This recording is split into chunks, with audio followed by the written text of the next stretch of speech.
दक्षिण भारत में पैर जमाने की कोशिश में जुटी बीजेपी एक बार फिर सेंटिमेंट के फेर में फंसी है। नई शिक्षा नीति में हिंदी पढ़ाने की व्यवस्था बनी तो तमिलनाडु के सीएम एमके स्टालिन ने आसमान सिर पर उठा लिया। हिंदी के खिलाफ स्टालिन ने ऐसी मुहिम छेड़ी कि डीएमके के साथ विरोधी पार्टियों एआईएडीएमके एक्टर विजय की पार्टी को भी साथ आना पड़ा।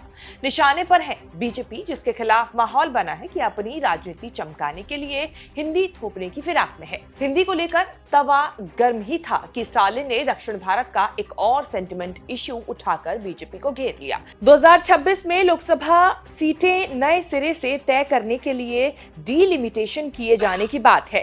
डीलिमिटेशन मोदी सरकार के समय हो रहा है, इसीलिए स्टालिन को शक हो रहा है कि तमिलनाडु समेत पूरे दक्षिण भारत के साथ नाइंसाफी हो जाएगी। अभी तमिलनाडु से 39 सांसद चुनकर लोकसभा जाते हैं। स्टालिन ने भविष्यवाणी कर दी है कि डीलिमिटेशन हुआ तो तमिलनाडु के 8 सांसद घट जाएंगे। आशंका जताई जा रही है कि दक्षिण भारत के राज्यों के सांसद घटेंगे। यूपी, बिहार जैसे हिंदी राज्यों से लोकसभा सांसद बढ़ जाएंगे। ये ऐसे राज्य हैं जहां दक्षिण भारत के मुकाबले बीजेपी ज्यादातर ताकतवर है। डीलिमिटेशन के खिलाफ स्टालिन ने 5 मार्च को ऑल पार्टी मीटिंग बुलाकर खलबली मचा दी। ये ऐसा मुद्दा है जिसमें तमिलनाडु की पार्टियों को स्टालिन सरकार का साथ देना पड़ रहा है। नहीं दिया तो तमिलनाडु का हक भी मारा जाएगा, अपनी राजनीति पर भी चोट पहुंचेगी। हिंदी और डीलिमिटेशन वाले विवादों के बीच गृह मंत्री अमित शाह तमिलनाडु पहुंचे। हिंदी पर तो कुछ नहीं बोले, लेकिन स्टालिन के कैंपेन का ये कहकर जवाब दिया कि डीलिमिटेशन से दक्षिण भारत की एक भी सीट कम नहीं होगी। अभी फाइनल फॉर्मूला नहीं आया कि डीलिमिटेशन आबादी के आधार पर होगा या कोई नया फॉर्मूला निकलेगा। तमिलनाडु में अमित शाह ने क्लियर किया कि कम आबादी के बाद भी दक्षिण के राज्यों की सीटें उत्तर के राज्यों के अनुपात में बढ़ाई जाएगी। दक्षिण भारत की एक भी सीट कम नहीं होगी। मोदी जी ने निश्चित रूप से आपके सभी हितों की रक्षा कर डीलिमिटेशन में आपका एक भी सीट प्रोरेटा कम न हो और जो बढ़ोतरी होगी इसमें उचित हिस्सा दक्षिण भारत के राज्यों को भी मिलेगा। इसमें कोई शंका रखने की जरूरत नहीं है।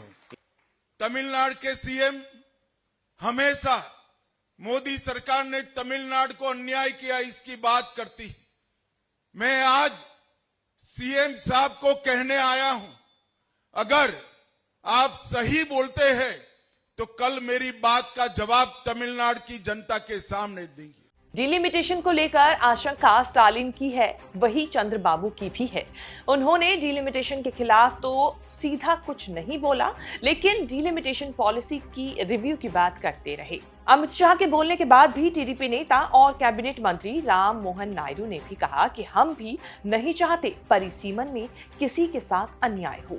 पिछले कुछ महीने से बड़ी तेजी से इस मुहिम ने जोर पकड़ा कि ज्यादा से ज्यादा बच्चे पैदा करो।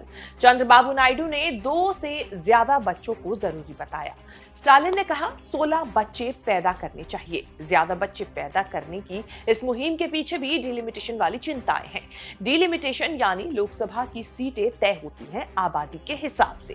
अब तक 10 लाख आबादी पर एक लोकसभा सीट का फॉर्मूला चल रहा है। आबादी के हिसाब से लोकसभा की सीटें तय किए जाने का ही विरोध हो रहा है। दक्षिण के राज्यों की आबादी हिंदी राज्यों के मुकाबले कम है।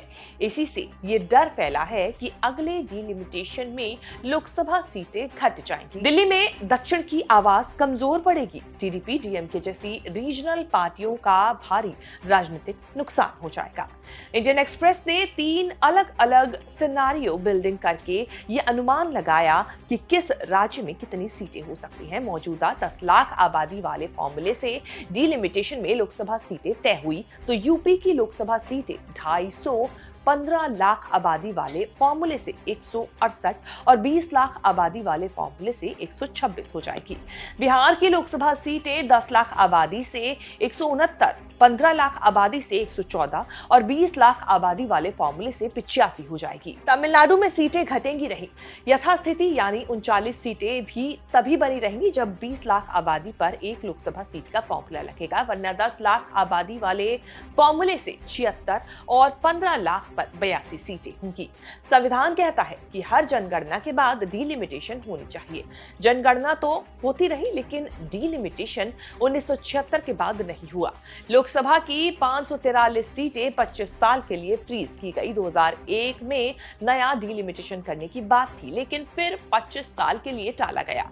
अब 2026 में नंबर आया है तो दक्षिण से विरोध हो रहा है। पहले भी दक्षिण के विरोध से डिलिमिटेशन लटकता रहा। संसद की नई बिल्डिंग भी जब डिजाइन की गई तब डिलिमिटेशन को ध्यान में रखा गया। लोकसभा में 888 सांसदों के बैठने की व्यवस्था की गई है। डिलिमिटेशन में लोकसभा और राज्यों की विधानसभाएं भी नए सिरे से तय की जाती हैं, ताकि सभी इलाकों को बराबर प्रतिनिधित्व मिल सके।